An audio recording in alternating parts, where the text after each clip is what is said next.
This was the Swan Dive by Stephen Laws.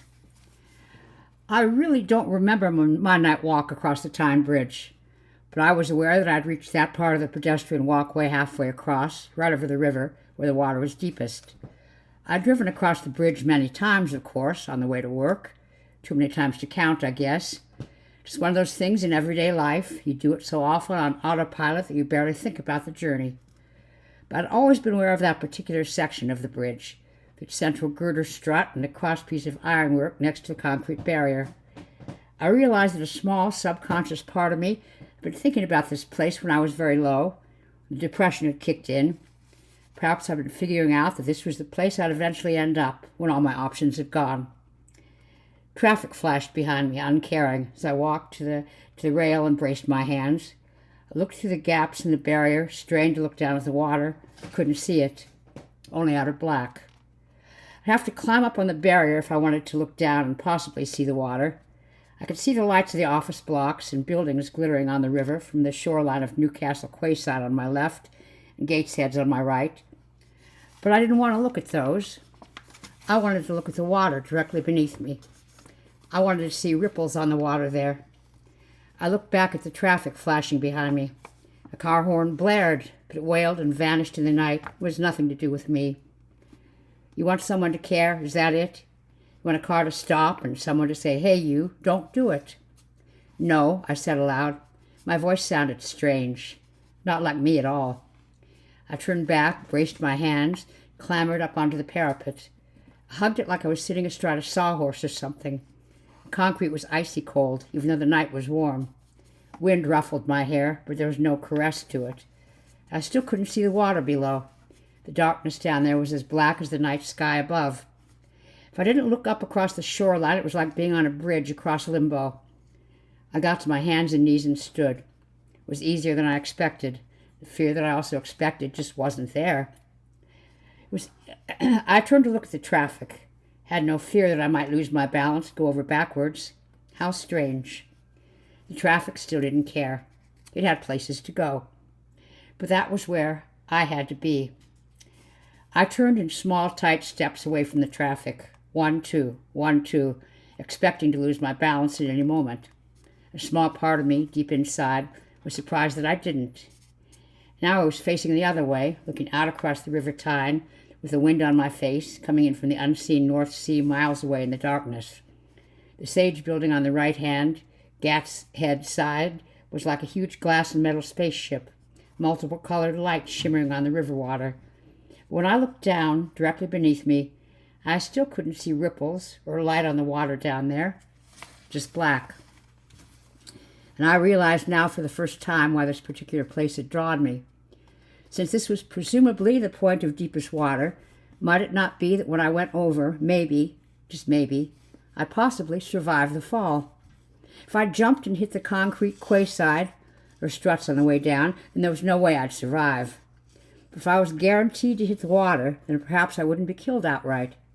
Sure, the height and the impact of hitting the water from here would probably kill me. Remember that joke from Butch Cassidy and the Sundance Kid about a ridiculous fear of drowning when the chances are that the fall would probably kill them anyway? In which case, job done. What if I did survive the fall? What if I didn't drown? What if I was dragged out of the river and resuscitated or whatever? Might not kind people then set about convincing me that life really was worth living?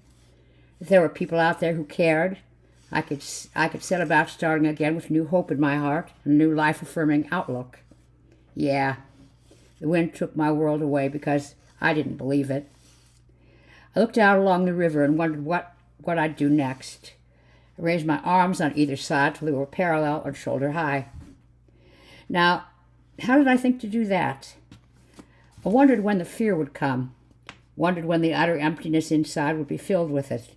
When it came and filled the hollow in my guts and heart, would I fling myself backwards from the parapet onto the walkway, weeping and shaking? Or would it steal away this weird newfound sense of balance and make me stumble and fall from the bridge, now twisting and screaming and clawing at the air as I tried to scramble back? Not a jump, I thought. No, has to be a dive. That's it, a proper dive, like I used to do at college. A swan dive, that's it. A forward dive with my legs straight together, my back arched and my arms stretched out from the sides, then brought together over my head and down just before I hit the water. Though I haven't done this for years, it'll be the best dive I've ever performed. My swan dive will be a swan song. The fear hadn't come. The fear might not come at all. I bent my knees slightly in preparation. I wanted to see the ripples on the water directly below. I needed to see light down there, any kind of light, however dim.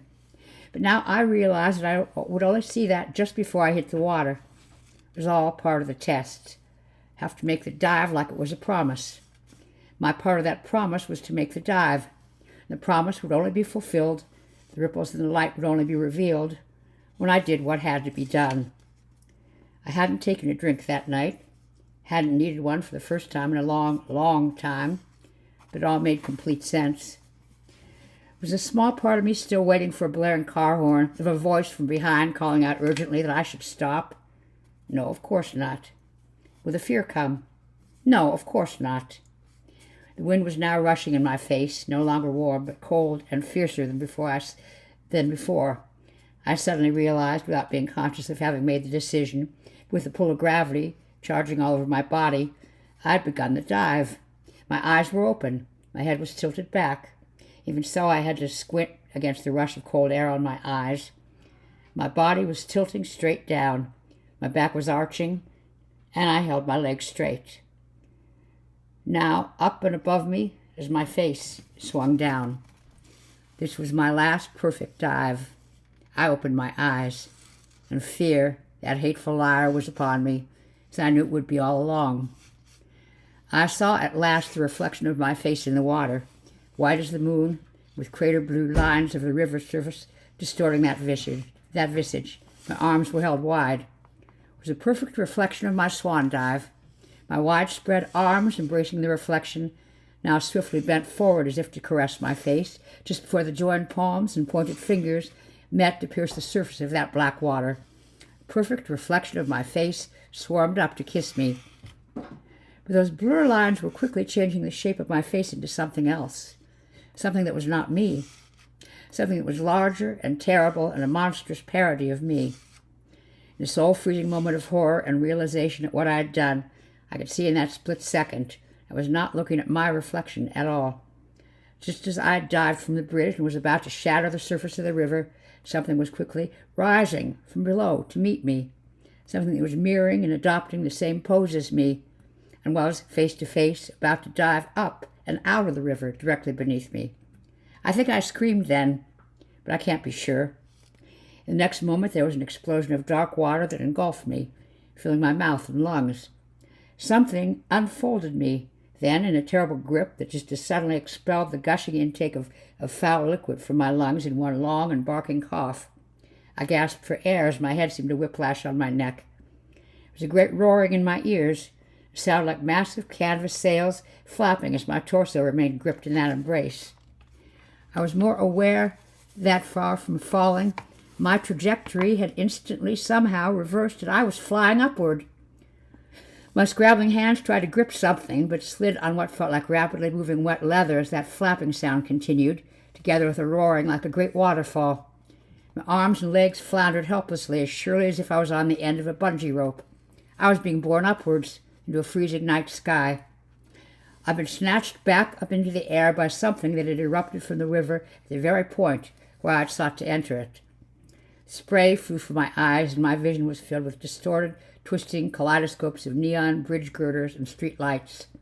Panting like an animal, I sucked in short gasps of freezing air that agonized my lungs.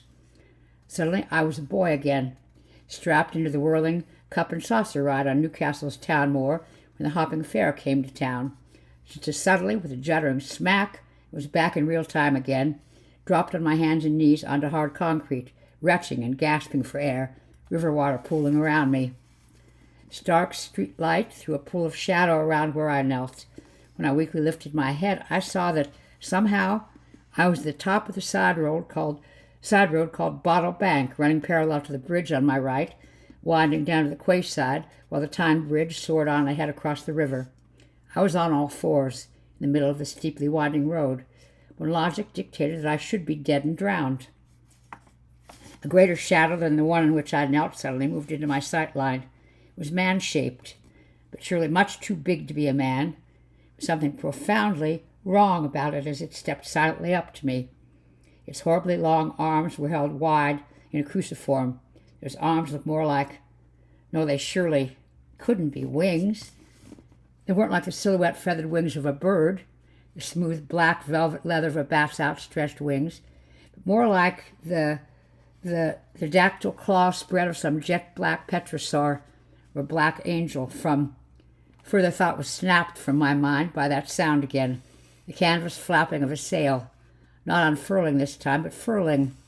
The shadow quickly folded in upon itself till the arms, or wings, had merged with that terrible central shadow. Now it was only the shadow of a too big man. When he took another step, our joint shadows became a single pool of darkness. When I began to raise my head to look more closely, a voice said, "I would advise you not to look." I could feel the deep bass of that voice in the concrete beneath me. I somehow instinctively knew the dreadful truth of the warning in those words. There was something utterly hellish in the tone of that voice, unlike anything I'd ever heard in my life, impossible really to describe. But I knew that if I looked up and saw the face of whatever it was, I would go mad. Terrified, I kept my head down, and the voice said, "Follow me." When the huge shadow detached itself and moved, I had no choice but to follow, rising from all fours with dirty river water dripping from my body, splashing in the puddle that I had made. With every shambling step, I knew, just knew, I had to keep my head down if I wanted to stay sane, despite the burning desire to look up and take in the details of what seemed to have been my dreadful savior. I saw that the figure was big, somehow too big for a man. In my peripheral vision, it seemed to me that it was wearing a black gown or cloak that furled and swept the figure's base as it moved. But it was like no material I'd ever seen. Reflected the bridge lights in its contours and creases, although it had a glistening wet look. It was not wet. It was neither leather nor plastic, nor any kind of fabric I'd ever seen. But the way that it swirled suggested it was moving around hidden feet and legs as I followed behind. I couldn't be sure. What I could be sure of, though, was that I was following dutifully behind this, whatever it was, just as obediently as a servant follows a master, down Bottle Bank towards the river. Cars were flashing past on the bridge above us. The Hilton Hotel was on our left as we moved. Surely somewhere, someone could see us. What kind of dream was I having? The shadow kept walking, slowly and leisurely. I matched its pace behind with no will of my own. Suddenly from behind there was a shriek and squeal of tires that made the road vibrate through the soles of my shoes. I froze, shoulders hunched, ready for the inevitable impact as a choking cloud of burning tire rubber enveloped me. I whirled back to see that a car had taken the Bottle Bank slip road from Gateshead at high speed, not expecting to find anything in the middle of the road. The car had pulled up only yards from where I stood. Its headlights blinded me. I heard a car door open and then slam shut with anger, but I still couldn't see the driver. "What the hell is the matter with you?" yelled a male voice. "You might be tired of living, but I'm not." The voice continued, getting louder as the driver came angrily closer. "Fucking idiot." Out of the headlight glare now, I could see that he was a middle-aged guy in a blue boiler suit and cap. Maybe he'd finished his shift and was driving home to his wife and kids. The last thing he wanted to see on the journey home was to run down some idiot on the slip road. I saw him reach the front of his car. When we made eye contact, he kept on coming. By the look of anger on his face, harsh words clearly weren't going to be enough for what had obviously been a very hard day at work for him. "Bloody druggie. Is that what it is? Get stoned out of your bloody head, then walk in front of my car, get yourself bloody well mangled, get my car buggered up, cost me an arm and a leg, get my license taken off me, fuck my job up, get me in the papers." It was all coming out non-stop. Suddenly the man in the boiler suit froze, then stumbled several steps back and put his hand on the hood of the car. His mouth was wide open. His eyes were bulging white under the harsh street light. He was staring, not at me, but behind me, to where the shadow stood, silently, waiting. "Oh, my God," he said in a small, strangled voice that was filled with fear. "Oh, my good God, what the hell is that?" He staggered back, groping along the hood of the driver's door, and without taking his gaze from the shadow. His terror was terrifying me. I shrunk in on myself as I saw my accompanying shadow swell on the periphery of my vision. I hunched down and tried not to look at the boiler-suited man, as the boiler-suited man screamed like I've never heard a human being scream before, and I heard the car door slam as he managed to get back into the vehicle. I heard that canvas sail begin flapping again, slow but getting faster, as the car engine coughed and died. In his panic, the boiler-suited man was stalling the engine as he tried to reverse away. Now the flapping was so quick it sounded like the whoop, whoop, whoop, whoop of a helicopter rotor blade, gathering speed and power as everything around me became a chaotic maelstrom of whirling images. I squeezed my eyes shut and became a child again, crying aloud when there was an explosive crack like a gigantic bullwhip, a terrible impact of shattering glass and splintering metal exploding all around me. The deep down part of me really didn't want to see anything. When accompanying heat and light blasted out of the explosion, my eyes flew open again, and I saw the car that had almost run me down was on its side, rolling away past me down Bottle Bank, over and over, in a shroud of billowing orange flame and black smoke. Each crashing impact crumpled and rent its bodywork, scattered debris, its doors flapping open and slamming shut on every turn. It was as if it was in the grip of a tornado that had snatched it up and flung it away. But there was no wind. The car flipped up from its side and spun on its rear wheels, the chassis beneath briefly exposed, and then there was a crump as it hit the stone buttress of the bridge on the other side of the road in a cloud of sparks and black smoke, before falling sideways again and spinning to a stop, upside down in the middle of the road. I could see the glass cobwebbed side window on the driver's side. Even from here, I could see that the driver, the man in the boiler suit, was still alive. His dazed and blood-smeared face was pressed up against that cracked glass, hammering at the crazed pane with the flats of both bloodied hands and screaming a silent scream. He had lost his cap. His hair was lank and red. I winced and averted my head when the shadow fell over me again. At all times, part of me wanted to look up at the face of its owner, while another part dreaded to know.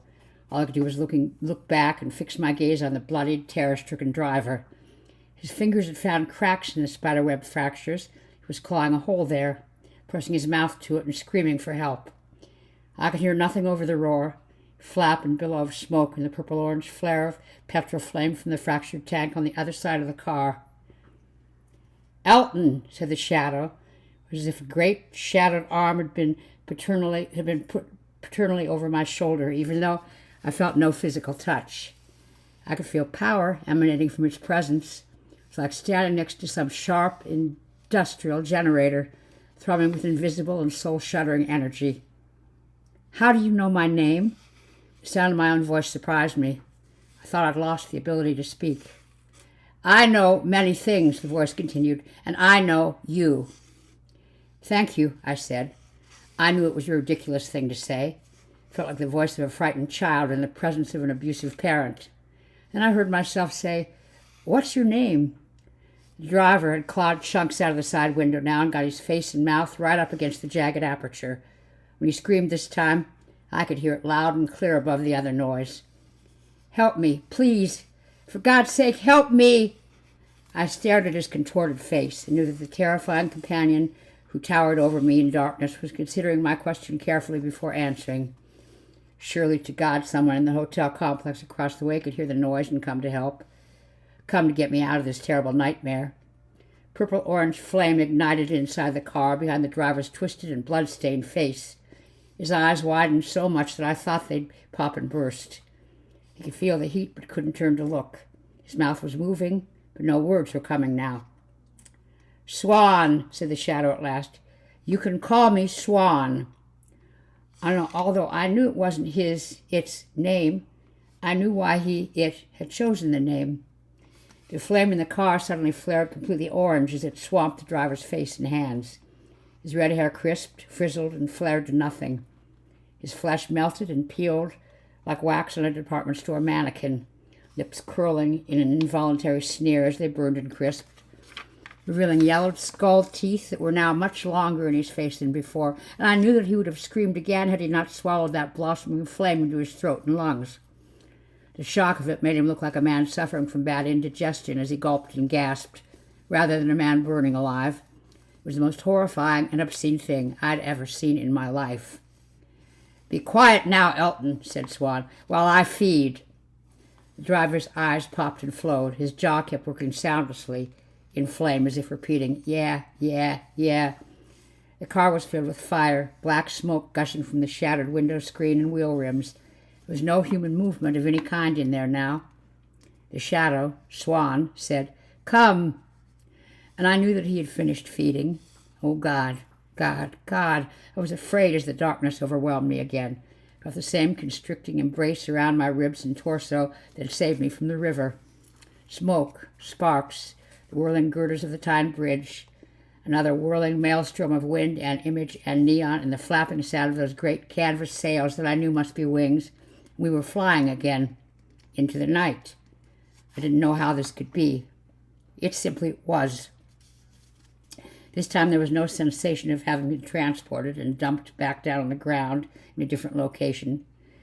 As that whirling maelstrom became too much for me to bear, and I could feel my gorge rising, that point where fear and nausea become the same terrible thing, I was at the point of vomiting. Suddenly I was in an unknown alley down by the quayside. Flames were reflecting on warehouse rooftops a long way away. I could hear the lonely wail of an unseen fire engine. I froze and looked down again. Was I safe? The thing that called itself Swan gone? There's no traffic in this alley. I had no idea what time it was other than it was late at night. I had the strange feeling of being on a stage. Was I in the real world? Or had I been transported to some other parallel, hellish dream existence? Was I some kind of ghost? Some kind of player in a staged and dreadful dream world? I could feel the ice-cold water of the River Tyne on my body. My clothes were still soaked. The wind was chill on my skin. And the voice again said, "Come." I wanted to fall to my knees, weeping and pleading. But the shadow moved past me, down the alley towards the river. I averted my eyes as before. The sight of the Gorgon would turn a human to stone. The sight of Swan would result in something much, much worse. I followed again. Head down, glancing at the swirl and movement of the cloak at Swan's base, I could hear a noise, strange, whimpering sound like a frightened child. Swan said, "Be quiet." I realized that I had been the one making the noise. I was instantly silent. "Tell me, Elton," Swan continued as he led and I followed, head bowed. I was as eagerly attentive as a condemned prisoner awaiting pardon from an execution. "What is the sweetest meat? The meat of a lamb or the meat of a wolf?" I did not want to consider the connotations of the question when I gave a response that would please. "The meat of a lamb?" "No, Elton, you are wrong." I whimpered, but Swan seemed not to notice. "The meat of the wolf is sweetest. I will tell you why." We'd taken a turn behind the darker buildings that screened the river from us. I could see neon lights reflected ahead on the pavement, though I dared not look up ahead, with Swan walking in front and leading the way. "The lamb suckles from its mother," continued Swan in that low and soul-shuddering bass voice, "and the mother takes its sup from the earth and things that grow upon the earth. And that is sweet, Elton. Yes, that can be sweet. But the wolf, it preys upon the lamb, and it hunts and kills and eats of the lamb's meat and drinks of its blood. The lamb's terror is in its blood and in its meat. So can you not see, Elton, that the blood and the meat of the wolf, that which preys upon the lamb, is so much sweeter?" We'd reached the building that had been throwing its neon reflection into the night.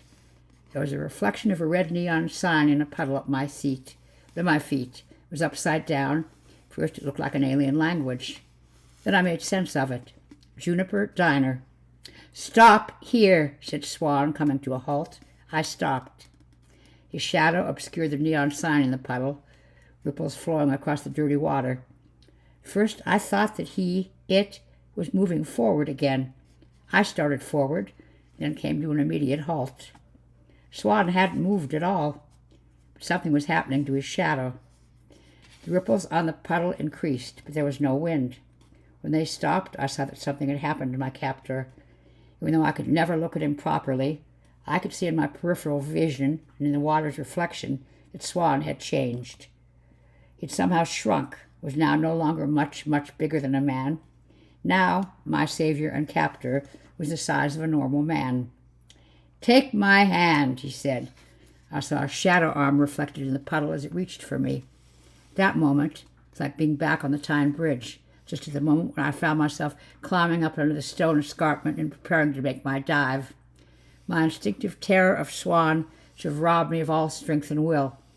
At the very least, it seemed, I should be shrinking back from the shadow hand, falling to my knees in that neon-lit puddle, with my very soul dissolving around me. Just as I'd climbed that stone barrier without will, I saw my arm rising without will towards the shadow hand, a small, whimpering thing inside that was me, but also not me, accepted that when we touched, I must surely die. But I did not die. I was aware that my hand had been taken, was aware that it had been gripped, but how to explain? There was no physical sensation of contact at all. My hand was seized both externally and internally in a way that I can't describe, so that when Swan moved forward, I was tugged along behind him as surely as if I had been on a leash.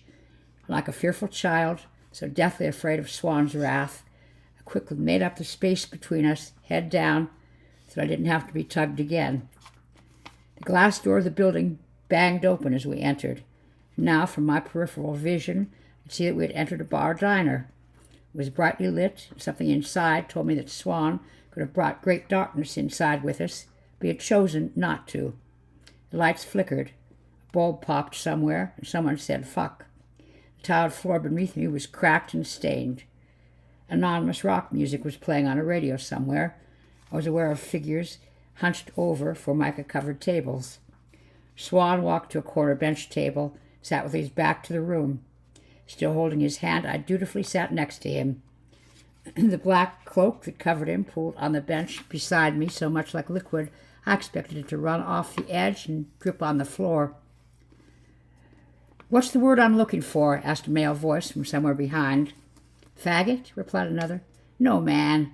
That's the American word for men who hold hands." "Men? I don't think so. No, the word you're looking for is gay." "Gay? They look happy to you?" "Don't look happy to me. Look fucking miserable if you ask me." "Queer, that's the word." "Nah. Homo, that's the word." "Hey, you two. What's the word for people like you?" When there was no answer, the first voice said, "I think the word is deaf." The others in the diner laughed. Suddenly there was a presence by my side. I turned to see a young man in a kitchen apron. His face was white and hard, as if the blood had been drained from him. "Listen," he said in a quiet voice, his lips hardly moving. "I'll take your order if you want. If you'll take my advice, you'll leave now. I know what those fellows are like." I wanted to speak, but couldn't. Why wasn't he reacting the way the boiler-suited guy on the Bottle Bank Road had reacted to my companion? He somehow made himself less frightening. "I mean it, man. You and your pal best leave now." "I'm not calling the cops," continued the waiter. "That'd be 3 times this week, and I'll lose my license. You better be getting out of here." "Leave them alone," said the first disembodied voice again. "What's the matter with you? Can't you see that the lovebirds want to be left alone?"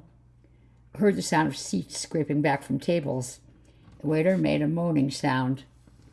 "Don't say I didn't warn you," and vanished from sight. I screwed my eyes shut, acutely aware of the approach of several threatening presences from behind. "Tell you what," said another voice, "why don't you show us how it's done?" "Yeah, boy-girl action. We know how that goes." "And girl-girl," a new voice sniggered. "Yeah, that as well. But boy-boy, that's something else. Why don't you show us how it's done?" I don't know how many of them there were, but I knew that they were standing right behind us now. "I think you two have been knobbing each other so much that you really have gone deaf." Now there was impatient shuffling. "You better speak. Bad manners not to speak when you're spoken to." Another snigger. "Hey, you, big man in homo black. You turn around when I'm speaking to—" I felt a rough hand on my shoulder, just as Swan's grip on my left hand was released. It felt more like something dissipating than being let go. I could feel Swan slowly turning to face our antagonists. Someone drew in their breath with a loud hiss. Someone said, "Fucking hell." When the screaming started, I hunkered down so that my head was almost in my lap, my hands tight over my ears. Swan was no longer sitting beside me. Glass shattered, The screaming went on and on. The bench on which I sat juddered, but I hunkered down even tighter. I felt something fly over me into the table at which I was sitting. Something crashed, and the rock and roll music screeched to a halt. I swatted hand at my head when spoken. I swatted hard at my head when sparks landed on me from above, and quickly resumed my position, telling myself to wake up or be somewhere else, anywhere but here, anywhere but now. Someone close by me was making choking sounds, and something wet and warm splashed across my hands. I kept them held tight to my ears, not wanting to hear, not wanting to be any part of the hell that was taking place in that diner. Only one person was screaming now. It was so high, shrill, and horrifying, I couldn't tell whether it was a man or a woman. Each individual shriek was matched equally by the sound of something gradually being torn, inch by inch.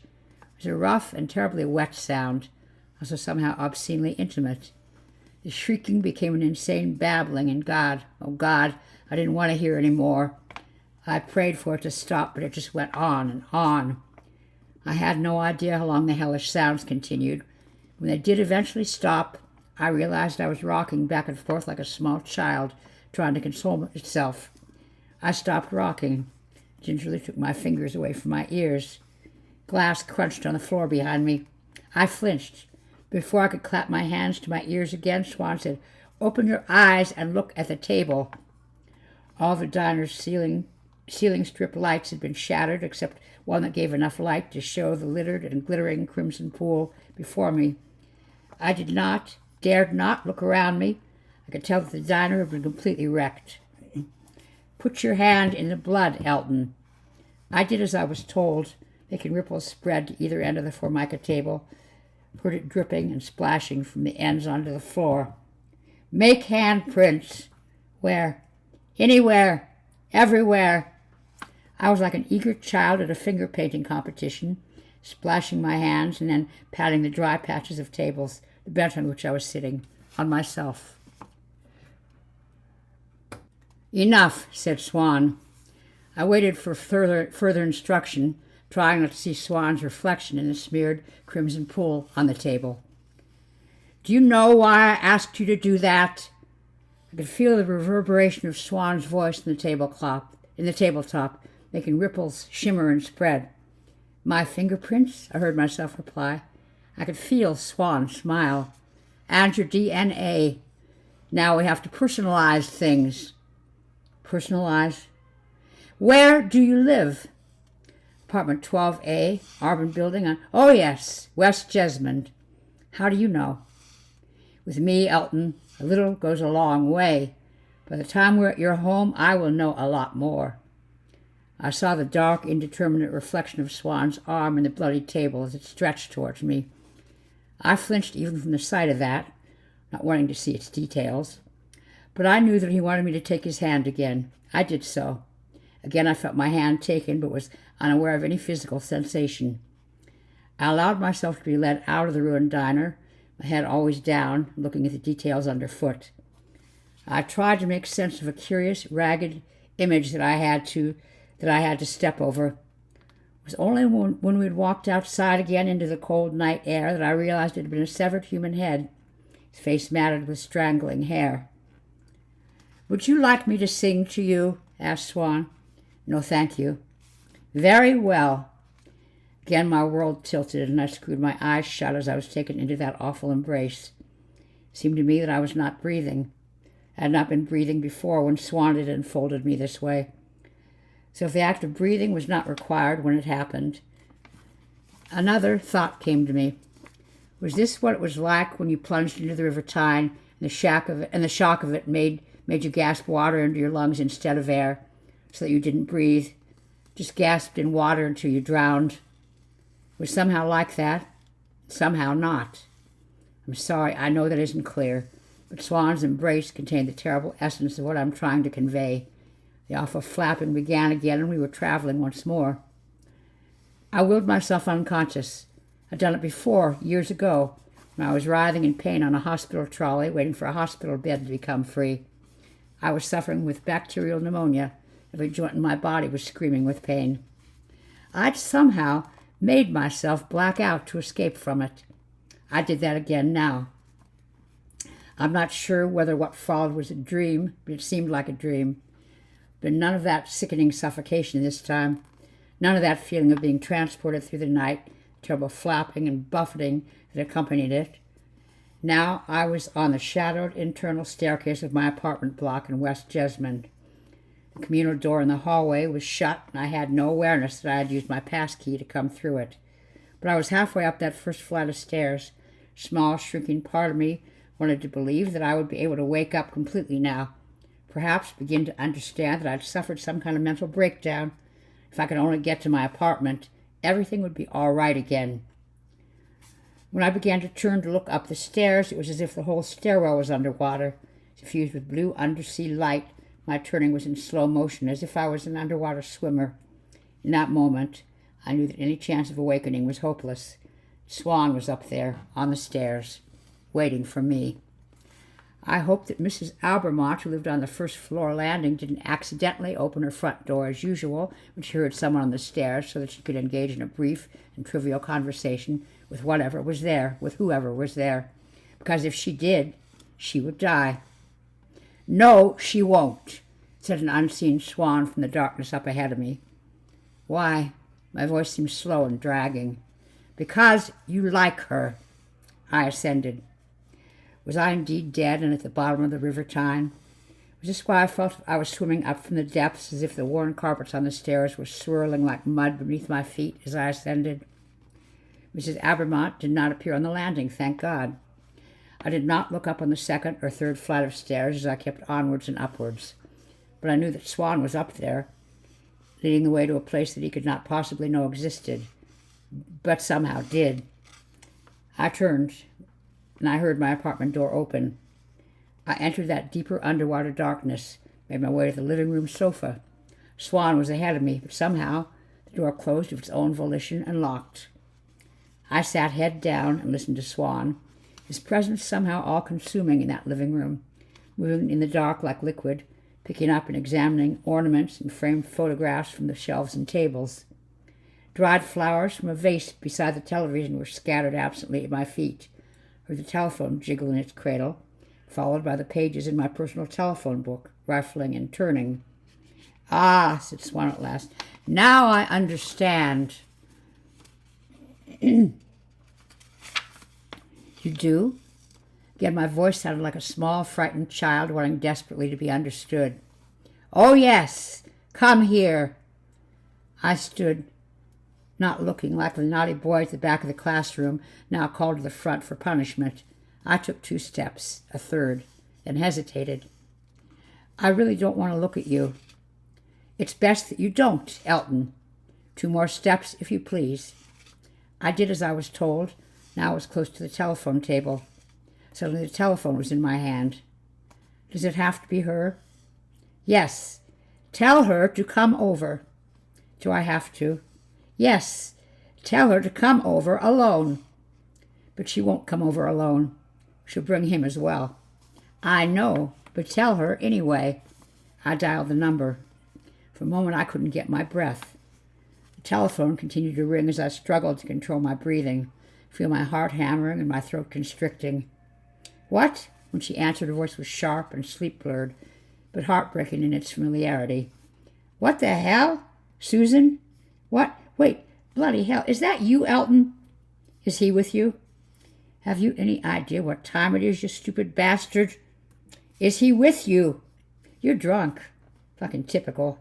Ringing me at this time of the morning. I've told you before, do you want those papers signed or not?" There was a pause at the other end. I needed it. I could hardly get my words out. Finally, I broke the silence. "Well, do you?" Swan whispered beside me. It was like a cold and fetid wind in the room, making the curtains swirl. Papers and magazines rose and flapped to the floor. "I've signed them." Even that whisper made cups and saucers shiver and rattle on the kitchen table. "I've signed them," I said, as instructed. "You've got to come and get them." "But you've got to come and get them." "Say, come alone." "Come alone." "Well," Susan cleared her throat on the other end of the line. "Well, all right. Good. Not before time. I'll come by later. You'll come now. You'll come now. And you'll come alone. And you'll come alone. I'm at my place. I'm at my place. But if you don't come now, come alone now, I'm going to burn those papers and you can forget all about the divorce. You and Loverboy will have to wait your time out before you can do it without me. I repeated what Swan whispered. Plate crashed and tinkled in the kitchen. All right, you bastard. I'm coming. But they better be signed. They're signed, I said without prompting. Oh, and Susan, whispered Swan. A news circular flapped in front of my face. I swiped it away. Oh, and Susan, you're a bitch. You're a bitch. Gave the last word added emphasis. The darkness was laid out on my hand, and I put the phone down. Now she definitely won't come alone. I know. They're not signed. I kept my eyes on the telephone. The divorce papers, they're not signed. I know they're not. Is that what you want? It's what we want. What do I do now? Go. Wash. Change. I don't understand. You're covered in blood, Elton. Oh, I did as I was told like an automaton. There was no room for thought. Go sit on the sofa and wait. I did as I was told. Switch on the television. I did so. It was football. Newcastle United were playing an away game. Normally, I would have been in the pub watching the game with friends, or here at home, watching with a couple of cans. You're a Newcastle United fan, said Swan from somewhere in the apartment. His voice seemed constantly near, constantly reverberating in the walls, the floor, and the ceiling. But he could be in any part of the room. He made a matter-of-fact, ridiculously mundane statement requiring no response. Mere detail, but I knew that Swan now knew all about me. Don't know how long I've been watching the television, taking in no details of the game or the action, when Swan said, They don't stand a chance this year. Their defense is all wrong. Not enough aggression from the forwards. The other side scored a goal and the crowd exploded in response. See, said Swan, matter of fact, and the doorbell rang. How long could it have been since I made that telephone call? There was no way of knowing, but surely it couldn't have taken what seemed to be such a short time. Time in Swan's presence seemed to lose all meaning. Swan was not in the living room. I had no sensation of him physically leaving, but his presence was no longer there. I knew that I could look up safely. The doorbell rang again, and I waited for an instruction, wherever Swan might be. No such instruction came. Now there was an angry knocking at the door. What do I do? I asked. There was no answer, no instruction. Now the doorbell was ringing continuously, and the angry knocking became more impatient. What do I do? Elton! Susan's muffled but furious voice came from the landing outside. You better open this door. Please, I begged, now daring to look around the room. Papers lay scattered everywhere, ornaments examined and discarded. Football pundits were analyzing the now finished game on the television. I can hear you, threatened Susan. Open the door! I rose tentatively from the sofa and made my way to the front door as if walking on thin air. The ringing, banging, and angry words continued. When I unlatched it, the door instantly flew open against me with a crash, edge catching me painfully on the elbows as I instinctively threw up my hands to protect my face. And of course, Greg, the nightclub bouncer, with whom my soon-to-be ex-wife had taken up, was the first to come through the door. He slapped my arms down and took me with one hand by the throat, propelled me back across the room to the sofa that I had just left. With one brutal shove, I was sprawled backwards, choking for air, as Susan slammed the door shut and came in behind Greg, ready to launch herself at me. Greg stopped her. I saw Susan's arms flailing as he prevented her from getting at me and tried to calm her down. Stop, stop, stop. Greg tried to get her to look at him, and then finally, stop. She stopped. Susan stepped around him, giving him the kind of glare that she usually reserved for me. She had no makeup on, hadn't had time to get ready.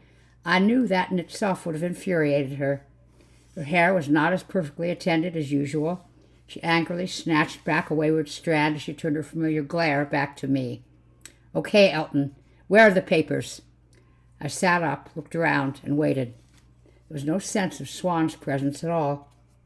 "Elton," continued Susan, her teeth gritting my name as if she were chewing ice cubes. I looked around again. Nothing. "Where are they, Elton?" Each of Susan's ice-pick words contained its own promise of instant violence. "Swan." "What?" asked Greg. "Swan, where are you?" What the fuck? Greg's exasperation was beginning to show.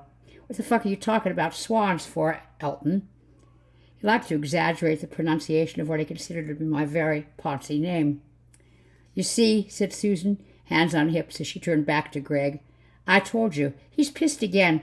Look at the state of this room." I laughed, more hysteria than humor. I just couldn't help it. They both looked genuinely shocked when I did so. "No bottles or cans," I pointed out. "Look around. You won't find any booze or empty bottles anywhere." "You little—" Greg loomed forward again, filling my vision entirely. He smelled sour. Smelled of her. Just as effortlessly as before, he took me by the throat again, squeezed my windpipe shut. With no effort, he held me up in the air off the sofa as I beat at his arm. Felt like steel cable, perhaps made of the same stuff as the cable on the Tyne Bridge. In that moment, my reason for being on that bridge, making ready to make that swan dive, was instantly crystallized in my mind. Susan's bitter vitriol, the constant cheating, now with this swine, the latest in a long line of men who could give her what she wanted. The constant betrayal and shame, depression, despair, and humiliation. Let that steel cable bridge arm keep my windpipe closed. Let him take the life out of me, just as I'd been ready to give it up earlier that night. Susan had brought me to this point, even to the bizarre nervous breakdown that had led me somehow to believe that I had jumped from the bridge when I hadn't, that had led me to create the horrifying figure of the thing that called itself Swan, something that existed only in what was now my shattered and irreparable mind. I went limp in his grip, the weight of my body dragging his arm down. His eyes widened, taken by surprise, now angered at what somehow seemed to be a physical challenge as his muscle-bound bodybuilder's physique. He gritted his teeth and had to bend his knees to keep me up in the air, when he could just as easily have let me drop to the sofa. "Where are they?" demanded Susan. I grinned at the ape that was holding me up. Now his eyes were bulging with effort and anger. "Where are they?" he demanded.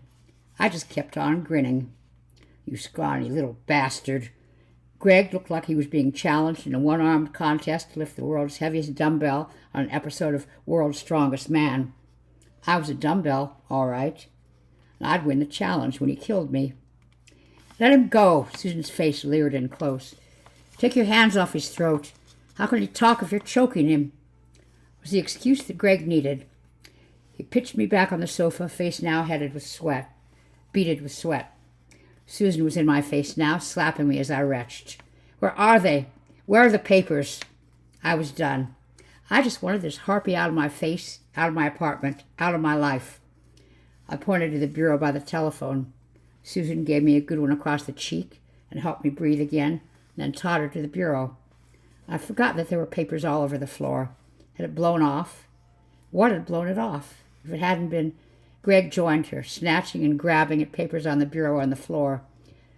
I heard Susan muttering angrily as she hunted. "Living like a pig, crap all over the place, this time of the morning."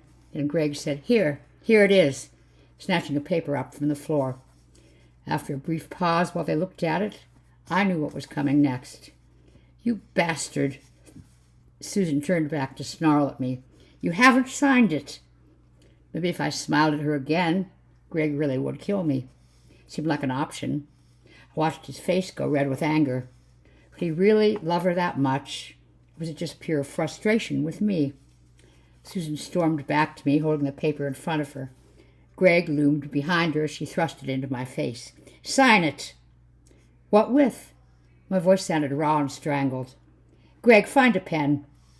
Now she was watching with her hands on her hips, foot stamping on the floor while Greg hunted for a pen. "But he can't even read and write." I don't know why I said it. The words just came out. So when Greg lunged back and punched me on the side of the head, it wasn't unexpected, but it made everything tilt with Susan and Greg swinging in and out of my vision. "Try the bedroom," said Susan. "It's got some kind of desk in there." "Nice of you to remember." The words just came out again. Greg glared at me and stalked past. "Does he know what a pen looks like?" I heard Greg come to a halt and waited for him to return for another blow. Saw Susan glare at him and then snap, "Just get a pen, Greg." Greg made some kind of frustrated sound. Then I heard the bedroom door open. Then I saw the expression on Susan's face change. Her look of rage blurred and shifted. Her eyes grew wider. Her jaws dropped. What was becoming a frown of puzzlement began to morph into something else. Something was happening behind me. I was too dazed, too displaced inside my own head to turn and see. I could only watch in fascination as the expression on Susan's face continued to change. I realized now that I was expecting to hear Greg begin to scream. Perhaps the same kind of screaming that I'd heard earlier that night in the diner. Because now I knew that what I'd begun to think were just bizarre creations of a nervous breakdown had really happened after all. And that was why I should be hearing Greg screaming in a high falsetto, quite unfitting to the masculine image he liked to project. That screaming should be accompanied by horrible ripping sounds and the hot pattering of blood on the living room carpet. But no. All I could hear was a sound like, how do I explain? Rapid breathing, short staccato gasps that sounded almost like the sounds of lovemaking, rapid, hissing intakes of breath that could be of pain or pleasure. All this was happening as a gigantic winged shadow began to rise up across Susan's body, a figure backlit by the light in the bedroom doorway, a shadow that swelled and broadened and rose in as those huge wings flexed. Her face fell completely into that shadow now as it rose. Susan's mouth was wide open. She should have been screaming, her shadowed face contorted and her eyes glittering with terror. No sound was coming out of that mouth at all. God help me. As much as I'd loved her enough to end my life when she left me for whatever was now left of Greg, I could feel a red-hot coal of hate deep inside me, which could not be denied at this last moment. God help me again. I tried and failed to find some pity inside that might prevent what was to come. "I can't," I said. "I know," said Swan in that horrible, familiar, resonating voice that shook the living room furnishings. "I'm sorry, Susan." They were such hollow words. I screwed my eyes shut, bent over double just as I had down in the diner, and buried my face in my hands. When Susan was finally able to give vent to that shrill and piercing scream, I screamed too, trying and failing to drown out the other horrible liquid and rending sounds. I was enfolded in darkness and snatched away as my scream broke down into hoarse sobs. Cold wind was buffeting me again, and that terrible flap, flap, flap surrounded me once more as I was propelled into the night. Somehow I could still hear the dying echoes of Susan's screaming, even though I knew that I was no longer in my apartment, that Susan had received the terminal separation from me that she had desired. Those echoes were becoming something else as I kept curled up like a fetus in Swan's awful embrace, with my eyes still fiercely screwed shut. That impossible to become the strident ringing of a telephone. And then I heard, 911, what is your emergency, please? Police, said Susan's voice over the sound of rushing wind. I need the police.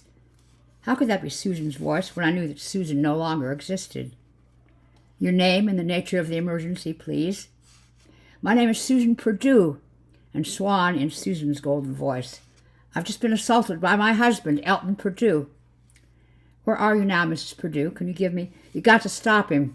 He's killed my boyfriend and some people at the Juniper Diner down by Gateshead Quayside, and he's got a gun. He's got a gun. He's got a gun, and he's on the Tyne Bridge. He's on the Tyne Bridge right now, and he's... Mrs. Perdue, please calm down and tell me. He's just rung me. He's on the Tyne Bridge, and he's got a gun. He says he's going to start shooting at the cars going past. He's going to get his own back before he jumps. He's there on the Tyne Bridge now. He says he's going to get his own back. Do you hear me? Get his own back, and then he's going to jump off the bridge into the river and kill himself. Mrs. Perdue, don't... Then the voices were cut off by the buzzing of a disconnected line. Just as I fell on hard concrete, my hands and knees slapping painfully, as I was dropped in a crouching position. The utter darkness that had enveloped me was swept away like a velvet swirling cloak. I didn't need to look up to know that I was back in the same place on the Tyne Bridge, where the horror had started. It was night. Traffic was passing unheeding, as usual. Keeping my head down, I scanned my immediate surroundings to locate Swan and made sure that I didn't make the mistake of looking up directly to see him. So, my throat was ragged and raw. I coughed and retched before continuing. So, you've tied it all up. Got me back to where it began. When there was no answer, I hoped that it had gone.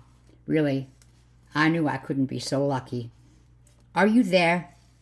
Yes, came that hideous, sonorous voice somewhere off to my right. I'm here. Why don't you just kill me? How ungrateful that would be of me, Elton, after everything you've done for me. You fed well, then? Oh, yes. So many wolves. Such tender meat. Now everyone thinks that it will have been me who did the killing. The diner, the apartment. Of those that can be found, yes. And don't forget the man in the car down below in the bank. I've had a busy night. Indeed. You need me, people like me, to feed you. Yes, Elton. Without you and your kind, I wouldn't exist. There was a flurry of movement from Swan, and I cowered, covering my face. He was lying.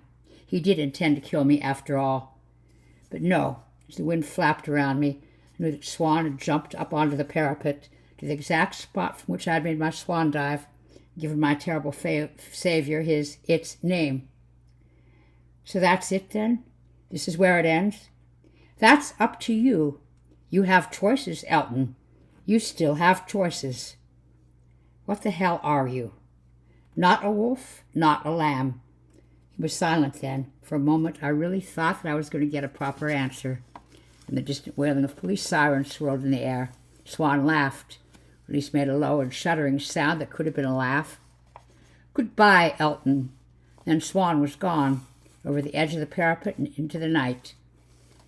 I lurched to my feet and ran staggering to the parapet, hoping, I think, in that moment of desperation, that I might have even a momentary glance at the face of whatever it was that had caused such a horrifying mayhem.